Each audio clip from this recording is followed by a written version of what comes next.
प्रथम राजनीति विज्ञान प्रथम प्रश्न पत्र। आज का हमारा टॉपिक है राज्य का आंगिक यानी कि सावयव सिद्धांत। हम आज राज्य का स्वरूप क्या है और इसको देखने का प्रयास करेंगे, पढ़ने का प्रयास करेंगे राज्य के स्वरूप के बारे में कि राज्य का स्वरूप क्या है। हालांकि मित्रों, ये एक जटिल प्रश्न है कि राज्य का स्वरूप क्या है और शायद ही ऐसे कोई दो विचारक हो जो राज्य की परिभाषा के बारे में एक मत हो। परिभाषा के बारे में भी बहुत सारे विचार हैं, विचारों में भिन्नता है। कुछ ऐसे विचारक हुए हैं जो राज्य को कल्याणकारी व्यवस्था मानते हैं, जैसे कि ग्रोशियस एक विचारक है जो राज्य को कल्याणकारी व्यवस्था मानते हैं, और जो व्यक्तिवादी विचारक हैं वो राज्य को एक आवश्यक बुराई मानते हैं। इसी तरह समाजशास्त्री राज्य को एक सामाजिक तथ्य के रूप में मानते हैं, और जो विधिशास्त्री विचारक हैं वो राज्य की व्याख्या एक कानूनी संगठन के रूप में करते हैं।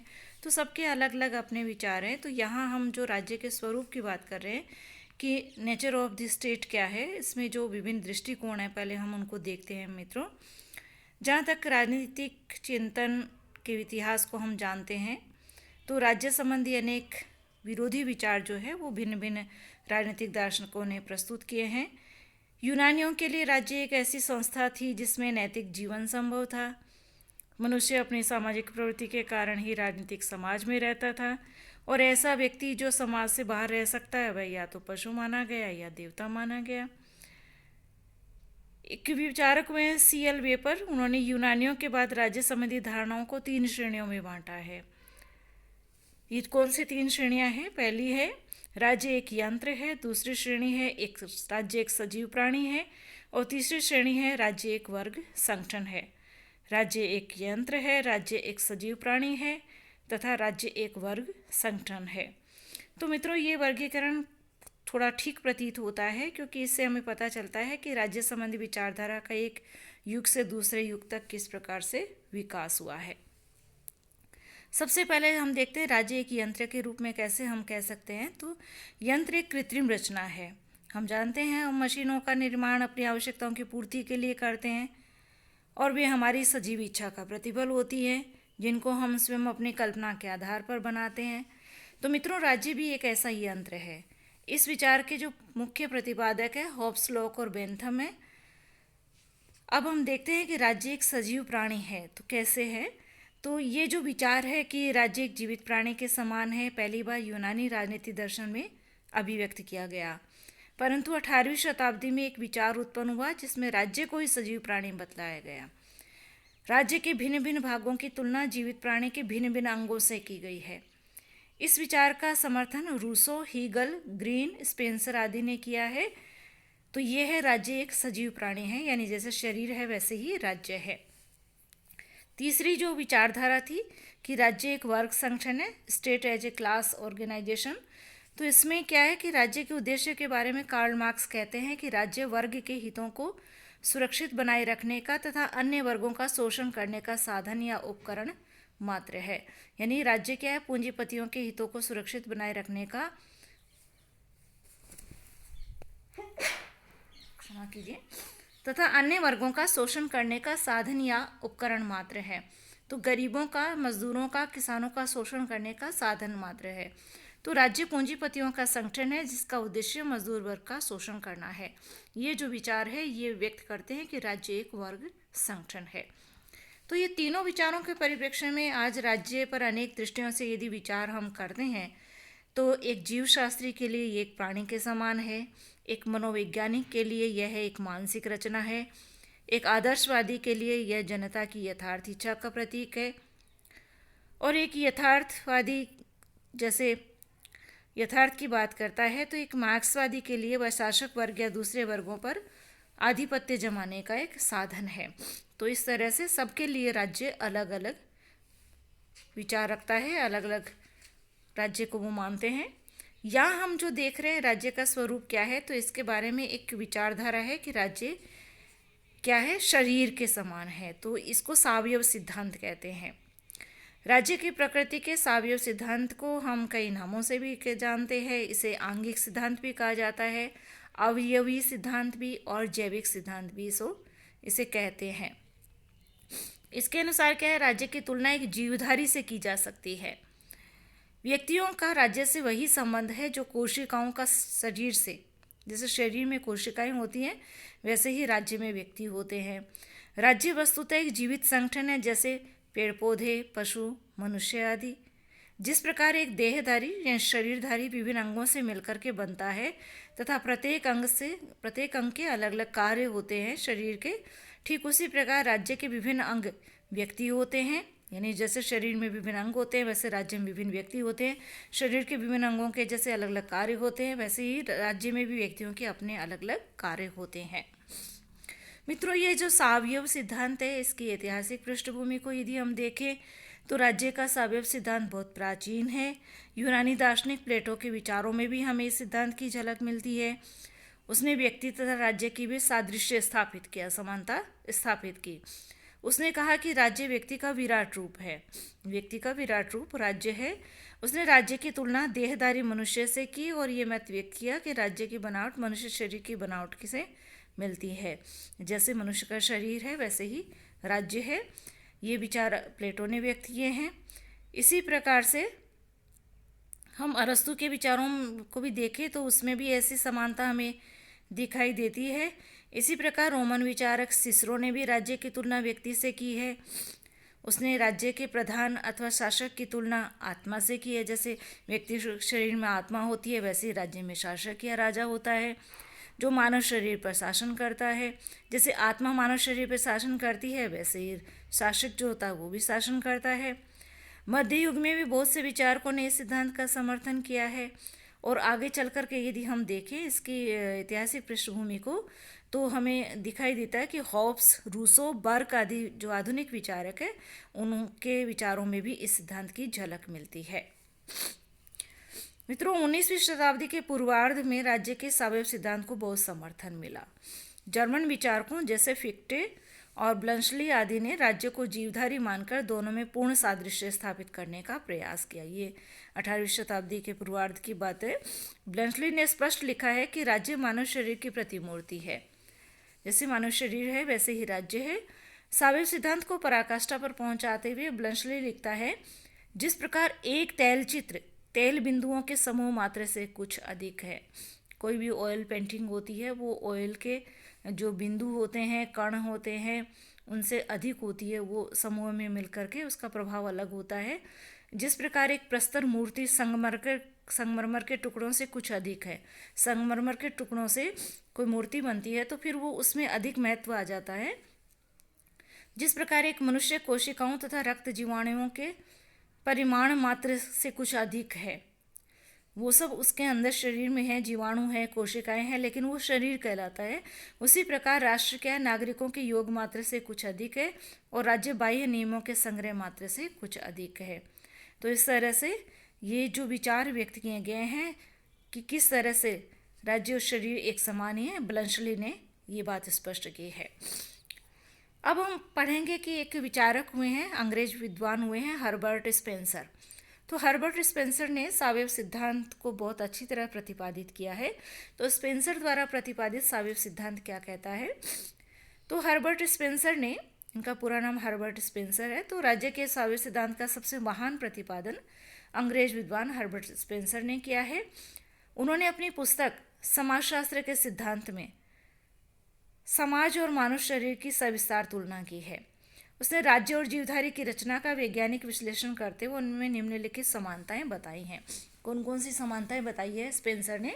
पहली वो कहता है आरंभ। स्पेंसर ने राज्य और जीवधारी में पहली समानता ये बतलाई है कि दोनों का आकार छोटा था, परंतु कालांतर में उनका विकास हुआ। जिस प्रकार प्राणी शरीर का आरंभ छोटे छोटे घटकों अर्थात कीटाणुओं से होता है, उसी प्रकार समाज शरीर भी परिवार जैसे छोटे छोटे समुदायों से बनता है। ये पहला है आरंभ। ये इस तरह से उन्होंने समानता बताई है कि जिस तरह से शरीर का आरंभ होता है, छोटे रूप में होता है आरंभ में वो, उसी प्रकार छोटे रूप में राज्य भी, प्रारंभ में राज्य भी छोटा था। जब उसका आरंभ हुआ, प्रारंभ हुआ, तो वो भी छोटा था।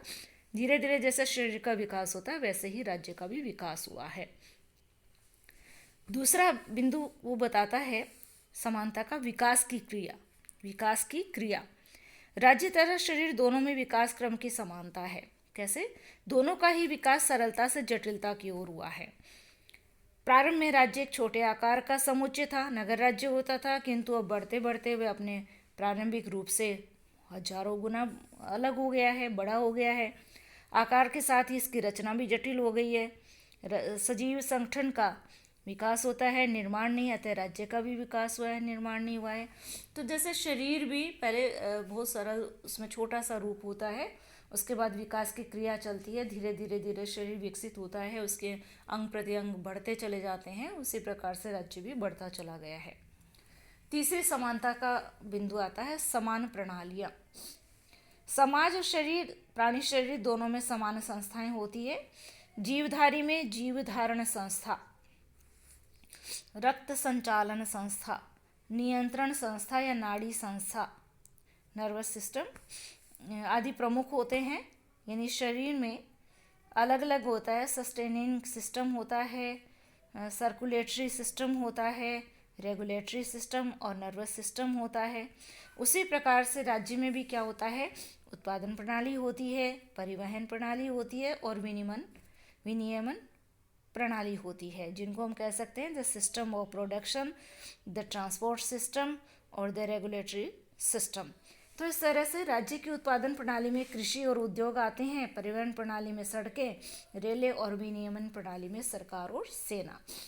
तो जिस तरह से शरीर में अलग अलग प्रणालियाँ होती है, सिस्टम होता है, अलग अलग संस्थान होते हैं जो अलग अलग कार्य करते हैं, उसी प्रकार से राज्य में अलग अलग सिस्टम होते हैं और वो अलग अलग कार्य करते हैं। जैसे राज्य में उत्पादन प्रणाली, सिस्टम ऑफ प्रोडक्शन, तो इसमें हम कृषि और उद्योग को ले सकते हैं। राज्य में ट्रांसपोर्ट सिस्टम जो होता है, उसमें हम परिवहन और सड़कों को ले सकते हैं, रेलों को ले सकते हैं। और जो राज्य की विनियमन प्रणाली है, द रेगुलेटरी सिस्टम है, तो वो राज्य में क्या होगा? सरकार और सेना होगी जो रेगुलेट करती हैं। तो इस तरह से ये है समान प्रणालियाँ। चौथा समानता का बिंदु है घटक इकाइयों का समन्वय। जीवधारी और राज्य दोनों की घटक इकाइयों में पारस्परिक सहयोग और समन्वय रहता है। कैसे रहता है? वे एक दूसरे पर निर्भर करती हैं और मिलजुल कर कार्य करती हैं। शरीर का स्वास्थ्य तभी ठीक रहता है मित्रों, जब प्रत्येक अंग अपना कार्य समुचित रूप से करे, ये हम सभी जानते हैं। और शरीर का कोई अंग अस्वस्थ हो जाए तो अन्य अंग प्रभावित नहीं रह सकते, वो भी प्रभावित होते हैं। तो इसी प्रकार क्या है, राज्य की शक्ति भी इस तथ्य पर निर्भर करती है कि उसकी विभिन्न संस्थाएं तथा प्रणालियां अपने निर्धारित कार्य भली भांति करें। कहने का तात्पर्य है, जैसे शरीर का कोई अंग यदि अपना कार्य नहीं करता है तो पूरा शरीर प्रभावित होता है, तो वैसे ही राज्य का भी कोई अंग, यानी कोई जो सिस्टम है वो प्रॉपर यदि काम नहीं करता है तो उसका प्रभाव पूरे राज्य पर पड़ता है। जैसे कि हम उत्पादन प्रोडक्शन सिस्टम की बात करते हैं, प्रोडक्शन सिस्टम यदि अपना काम प्रॉपर नहीं करा, कृषि उद्योग प्रॉपर अपना काम नहीं कर रहे हैं, तो पूरा राज्य इफेक्ट होगा। इसी प्रकार से ट्रांसपोर्ट सिस्टम भी यदि पूरा सही ढंग से काम नहीं करे तो पूरे राज्य पर प्रभाव पड़ेगा। तो इस तरह से जो शरीर और व्यक्ति है उसमें क्या है, घटक इकाइयों का समन्वय है, आपस में कोऑर्डिनेशन प्रॉपर रहने पर ही ढंग से काम होता है। पांचवां बिंदु आता है समानता का टूट फूट की प्रक्रिया। शरीर तथा राज्य दोनों में टूट फूट की प्रक्रिया समान रहती है। कैसे? कुछ टूटता है, कुछ बनता है। शरीर में पुराने जीव कोशों तथा रुधिर कोशों का स्थान नए जीव कोश एवं रुधिर कोश लेते रहते हैं। हम सभी जानते हैं नए ब्लड सेल्स बनते रहते हैं, पुराने मरते रहते हैं। यही क्रम राज्य में भी पाया जाता है, पुराने व्यक्ति मरते रहते हैं और नए व्यक्तियों का जन्म होता रहता है। तो टूट फूट की प्रक्रिया दोनों में समान रूप से चलती रहती है। छठा और अंतिम बिंदु आता है पूर्ण का सतत अस्तित्व। पूर्ण का सतत अस्तित्व, जैसे शरीर किसी एक जीव कोश पर या अंग पर आधारित नहीं होता, उसी प्रकार राज्य किसी व्यक्ति अथवा वर्ग विशेष पर आश्रित नहीं है। व्यक्ति अथवा वर्ग विशेष के नष्ट हो जाने से राज्य नष्ट नहीं हो जाता। कहने का तात्पर्य यह है, शरीर के यदि हम देखें, शरीर किसी एक विशेष अंग पर निर्भर है, आधारित है, तो ऐसी बात नहीं है, एक जीव कोश पर आधारित नहीं है। ठीक उसी प्रकार राज्य भी किसी एक व्यक्ति या वर्ग विशेष पर आश्रित नहीं है। ऐसा नहीं होता कि किसी व्यक्ति या वर्ग विशेष के न रहने पर राज्य नष्ट हो जाए, ऐसी बात नहीं है। राज्य फिर भी बना रहता है, शरीर भी वैसे ही बना रहता है। अब ये तो बात थी समानता की बात, जो 6 समानता के बिंदु हर्बर्ट स्पेंसर ने बताए हैं कि कैसे आरंभ, विकास की क्रिया, समान प्रणालियाँ, घटक इकाइयों का समन्वय, टूट फूट की प्रक्रिया और पूर्ण का सतत अस्तित्व बना रहता है। अब स्वयं स्पेंसर ने ही राज्य और जीवधारी रचना में अंतर माने हैं कि राज्य और जीवधारी रचना यानी शरीर में, मानव शरीर और राज्य में कुछ अंतर भी पाए जाते हैं। कौन कौन से अंतर है? पहला है स्वतंत्र अस्तित्व एवं इच्छा का अंतर। राज्य और जीव में सबसे मुख्य अंतर यह है कि जीव के घटकों या कोशिकाओं का अपना कोई स्वतंत्र अस्तित्व नहीं होता। वे चेतना विहीन एवं निर्जीव होते हैं और उनकी अपनी कोई इच्छा नहीं होती। इसके विपरीत राज्य के घटकों अर्थात व्यक्तियों का अपना स्वतंत्र अस्तित्व होता है। वे चेतनाशील एवं सजीव होते हैं और उनकी अपनी इच्छा होती है। ये कोशिकाओं के बारे में है। कोशिकाओं को राज्य से अलग कर दिया जाए तो उनका कोई अस्तित्व नहीं रहेगा, उनकी कोई इच्छा नहीं होती है। इसी प्रकार से स्वतंत्र अस्तित्व उनका नहीं होता है, वे चेतना विहीन होती हैं। लेकिन राज्य में जो व्यक्ति होता है वो उसका अपना एक स्वतंत्र अस्तित्व होता है, वो चेतनाशील होता है, सजीव होता है और उसकी अपनी इच्छा भी होती है। तो पहला दोनों में अंतर है, स्वतंत्र अस्तित्व एवं इच्छा का अंतर। दूसरा अंतर है चेतना का अंतर। जीवधारी व्यक्तियों में चेतना का एक सामान्य केंद्र होता है, मस्तिष्क होता है, जबकि समाज में इस प्रकार का कोई सामान्य केंद्र नहीं होता है। इसके विपरीत प्रत्येक व्यक्ति अलग अलग चेतना का केंद्र होता है। जितने व्यक्ति होते हैं उतने चेतना के केंद्र राज्य में होते हैं, जबकि शरीर में मात्र एक ही चेतना केंद्र यानी मस्तिष्क होता है। तीसरा अंतर है अवयवों की संख्या तथा स्थान का अंतर। जीवधारी रचना में अवयवों की संख्या और स्थान निश्चित एवं अपरिवर्तनशील रहते हैं। यानी आँख की जगह होती है, नाक की जगह होता है, हाथ की जगह होते हैं, लगभग ऐसा ही होता है। व्यक्ति घटते बढ़ते रहते हैं और एक स्थान से दूसरे स्थान पर आते जाते रहते हैं। तो ये अंतर है जीवधारी रचना और अवयवों की संख्या में, कि जीवधारी की रचना में जो अवयव अंदर एक स्थान पे फिक्स है तो वो वहीं पर है, वो फिर अपना स्थान नहीं बदलते। जबकि राज्य के अंदर व्यक्ति क्या अपना स्थान बदलते रहते हैं, अपना कार्य भी बदलते रहते हैं। ऐसी बात नहीं है कि वो एक कार्य कर रहे हैं तो हमेशा वही कार्य करते हैं, अपना कार्य भी बदलते रहते हैं। तो जो अवयव हैं उनकी संख्या और उनके स्थान का अंतर दोनों में पाया जाता है। चौथा और अंतिम अंतर है जन्म, विकास एवं पतन संबंधी अंतर। जीवधारी एवं राज्य में जन्म, उन्नति एवं पतन की विधियों में अंतर है। कैसे? जीवधारी का जन्म दो जीवधारियों के समागम के फलस्वरूप होता है, किंतु राज्य का जन्म इस प्रकार नहीं होता। जीवधारी का विकास, ह्रास और मृत्यु का अटल नियम है कि जो पैदा होता है वो अवश्य मरता है, परंतु राज्यों के उत्थान पतन का कोई पूर्ण निश्चित क्रम नहीं है। राज्य के विकास को हम देखें तो राज्य लंबे समय तक विकसित रह सकता है, लंबे समय तक विकास कर सकता है, लंबे समय तक जीवित रह सकता है, हजारों हजार साल तक जीवित रह सकता है, जबकि व्यक्ति के साथ संभवतः ऐसा नहीं है, व्यक्ति शरीर के साथ ऐसा नहीं है। तो ये जो समानताएं और जो इस तरह से अंतर बताए हैं स्वयं स्पेंसर ने ही बताए हैं सापेक्ष सिद्धांत के द्वारा, तो इससे ये निष्कर्ष निकालना चाहता है स्पेंसर कि यद्यपि राज्य एक जीवधारी शरीर के समान है, तथापि व्यक्ति का राज्य में वह स्थान नहीं हो सकता जो शरीर के एक अंग का समूचे शरीर में होता है। तो इस तरह से हर्बर्ट स्पेंसर ने सापेक्ष सिद्धांत को प्रतिपादित किया है, जिसमें वो बताता है कि राज्य शरीर के समान ही है। तो यहाँ हम राज्य की प्रकृति का जो अध्ययन कर रहे थे कि राज्य क्या है, उसका स्वरूप क्या है, तो यहाँ सापेक्ष सिद्धांत हमें इसका सही उत्तर देता है कि राज्य एक जीवधारी के समान ही है।